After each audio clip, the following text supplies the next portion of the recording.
It's done, guys. If you're looking for the trends in Marvel Strike Force, which are the best characters that you should be farming? Who is gaining momentum in terms of value? Who's falling off and losing their usefulness? That is what we are talking about in this video, the top 10 free-to-play characters in the entire game. And if you are ready for it, you should know what to do by now. Yeah. Let's go start it. ValleyFlyin.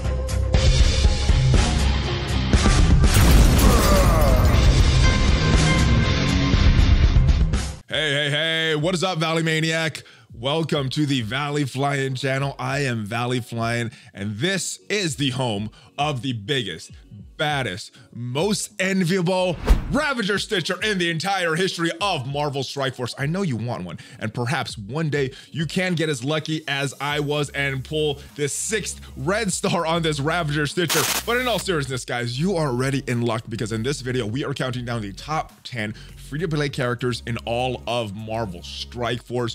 Who is moving up this month? Who is moving down this month? We're talking about the trends as well. And before we get into this month's list, June 2020, I do want to thank everybody that watched last month's video for May of 2020 and gave this a thumbs up. Usually one of the more liked videos of the month, usually one of the more watched videos of the month as well. So thank you guys for that. And let's get to this month's list, guys. So we do these videos every single month, guys. And the reason is so that you can kind of see where these characters are headed in terms of value. And if you've watched one of these videos before, you know how this is calculated. But if you haven't watched one of these before and this is your first time watching one of these are the characters that are not eligible for this top 10 list.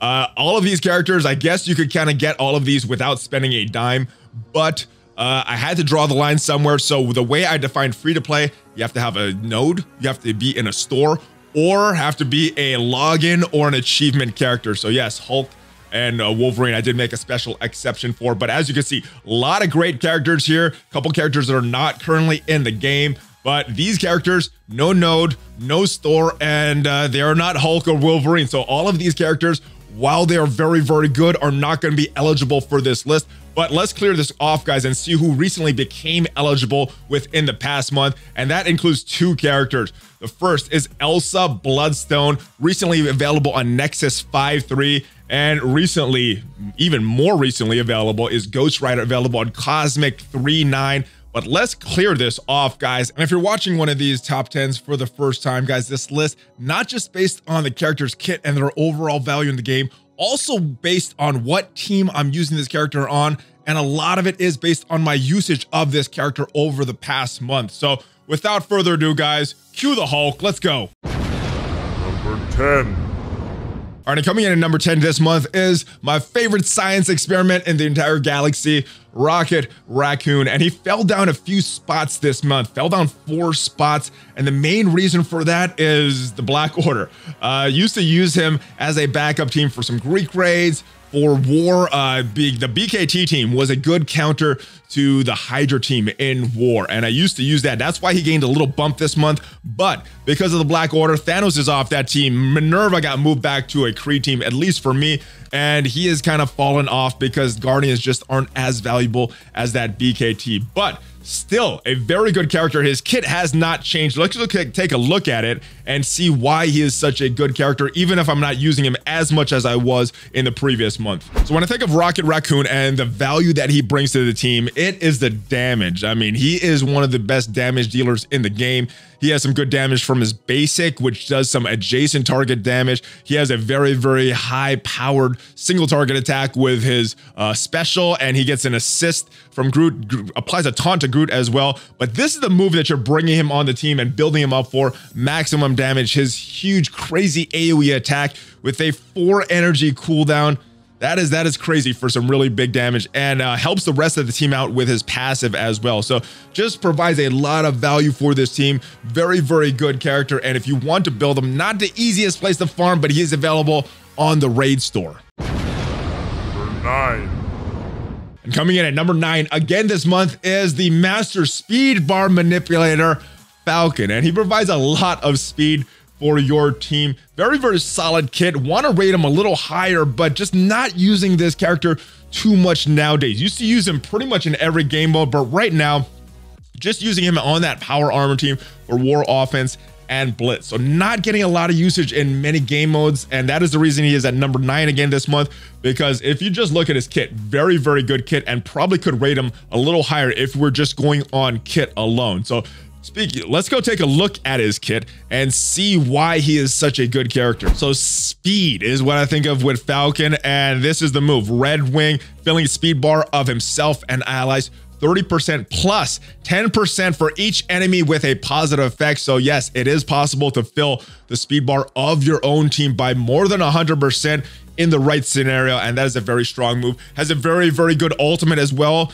With the T4 in here, does some really, really good damage. Actually does some pretty good damage even without the T4, and just does a lot for this team. So now that Ironheart is here, Power Armor can counter that Hydra War defense team, and Falcon is going to be a very important part of that team. And if you want to farm him, he is available on Nexus 7.3. Number 8. Coming in at number 8 this month is Mr. Bleeds Pyro, and he has moved down 1 spot this month. Not so much for anything Pyro has done or anything about his team Brotherhood 2.0. I just think there's some other characters that are power creeping him by and surpassing him in terms of this top 10 list. Now, Brotherhood 2.0, still a very good team. I still use them in Blitz, still use them on War Offense, and they are a good option if you're running across that Colossus Shield Fury team or the Merc team. Still very, very good. Also use these guys sometimes in the Greek raids. So let's go take a look at his kit and see why he is such a good value for you. So when I think of Pyro, I think of damage and negative effects, and he does that with every single one of his moves. Bleeds on his basic, bleeds, clearing positive effects on his special, prolonging bleeds, applying disrupted with his ultimate, applying heal block with his passive. So a lot of good brought a lot of good damage, negative effects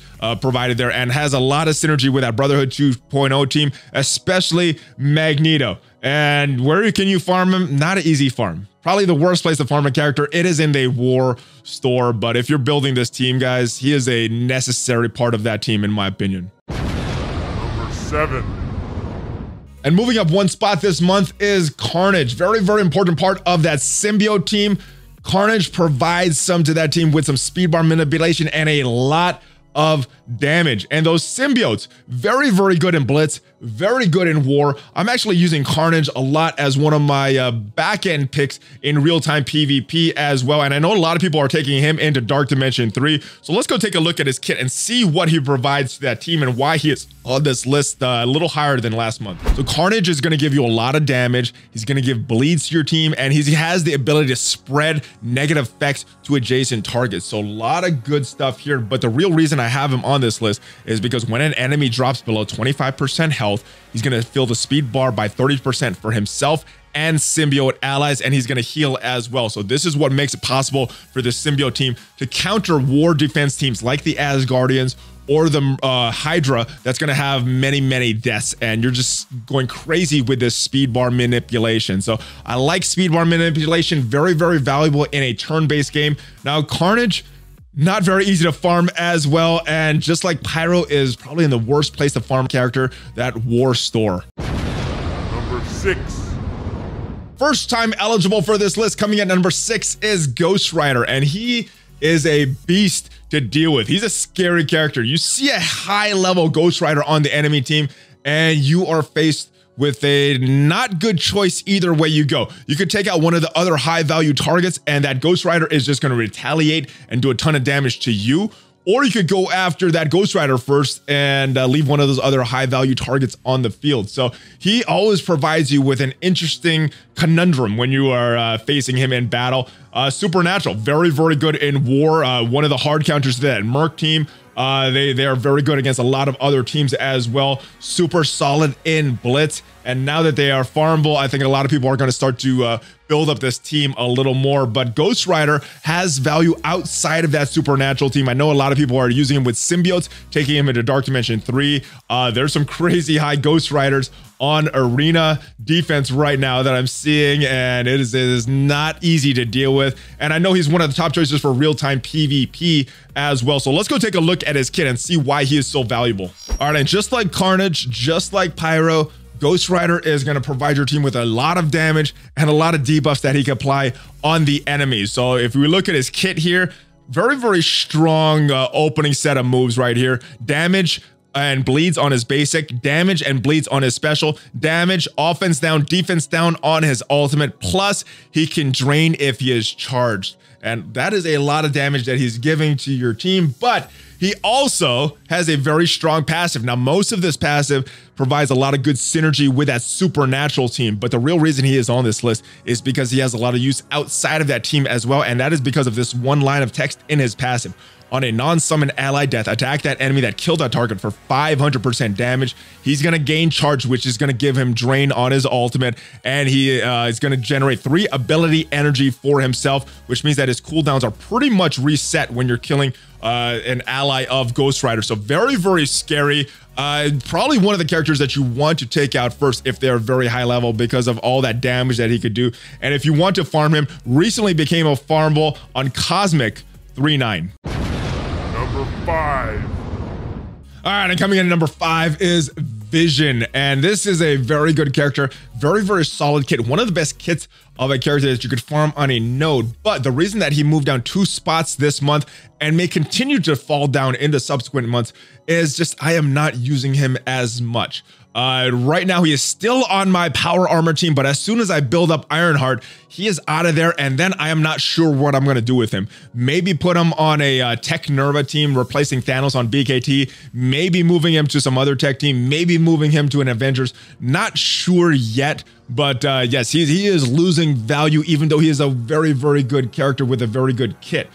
So where do I use that power armor team currently? Or where have I used them last month? Mainly in war, mainly in blitz. Power armor is a very good war offense team, but I don't really use him outside of those 2 modes, outside that power armor team. Used to use him in Ultimate 7, used to use him in Arena, but don't do that anymore. I know some people are still using him there, and he has a very solid kit though. That is why he is on this list, even though the usage has slipped for me a little bit. So let's go take a look at his kit and see why he is such a good character still. So even though I'm not using Vision as much as I was in the previous month, still has a very solid kit, and that is why he is consistently placing on this top 10 list. Let's take a look at his kit because it is one of the more solid kits in the game right now. It actually gives him a lot of value on multiple different teams.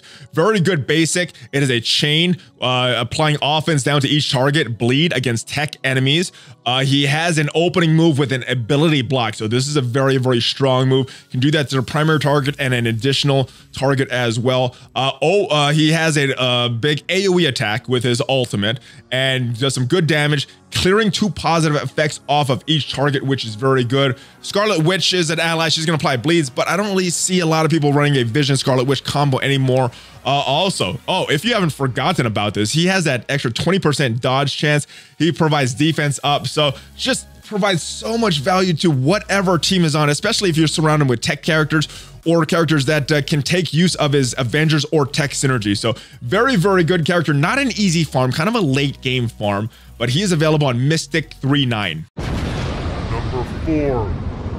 Moving up 1 spot to number 4 is Graviton, and yes, he is another one of these damage dealing debuff heavy characters that I like, and there's kind of a trend in this list here, but these are the characters that I'm using a lot. So Graviton makes this list because of his kit, and is a very solid kit when combining him with other characters that use a lot of debuffs, especially in that AIM team or an Aimtron hybrid team. Very, very solid in war, some big punch-ups capable with that Aimtron team, and Graviton just helps all of those debuffs. Obviously very good in blitz, and I know some people are taking him to Dark Dimension 3 as well. So let's go take a look at his kit and see why he is on this list and why he has moved up this month. All kinds of debuffs, lots of damage. Graviton provides a lot to that AIM team, Aimtron team, or any other team that you might have him on that is gonna apply a lot of debuffs to the enemies, because he will make the enemies pay when they have a lot of debuffs. Let's take a look at his kit. Huge damage potential with his basic, because not only is he doing his normal damage, but he's doing bonus damage for every negative effect on the target. So this could be the most damaging basic in the game if the circumstances are right. He has a big primary and adjacent target move on his special as well that's going to apply slow, potential to apply bleeds if Scientist Supreme is an enemy. And this is the big move right here. Opening turn stun, turn 1 stun, very powerful move in the game. You could pretty much kill a character's opening turn with this move here, guys, and give them a lot of damage. But he has a very strong special as well. A lot of the stuff has to do with these AIM minions, giving them more value, giving them some war bonuses. But this is the true Graviton benefit that you're getting. When an enemy drops below 50% health, increasing the duration of their negative effects by +1 up to a maximum of 5. This is why you want to pair him with some people that apply debuffs to the enemies. And that's why he is good. That's why he shines in that type of team. And if you want to farm him, kind of like Pyro, kind of like Carnage, the hardest place to farm a character, that war store. Number 3. So also moving a spot this month is Colossus, and he is one of the best protectors in the game on that all-important X-Men team. And he protects Phoenix, Dark Phoenix, Cyclops, whoever, Storm. He does a very good job of that. Now, the reason that he is moving up this month 1 spot is I'm using the X-Men in more game modes. So Ultimate 7 X-Men is a team that I take into a node to get a few million damage, and Colossus is a part of that. So I'm using him in more game modes. Obviously a very good blitz team, obviously a very good war team, pretty much dominating those 2 game modes. And I still see him a lot in arena defense. I don't use him as much, but yeah, even for that Black Order, still having a tough time getting around Colossus. Pretty much have to kill him and go through him because he has a very solid taunt right now. So let's go take a look at his kit and see why he is such a beefy tank. All right, so Colossus does some good damage on his basic, but you're not bringing him for his basic. You're bringing him to protect the X-Men and protect Phoenix. Special and ultimate are both available on turn 1.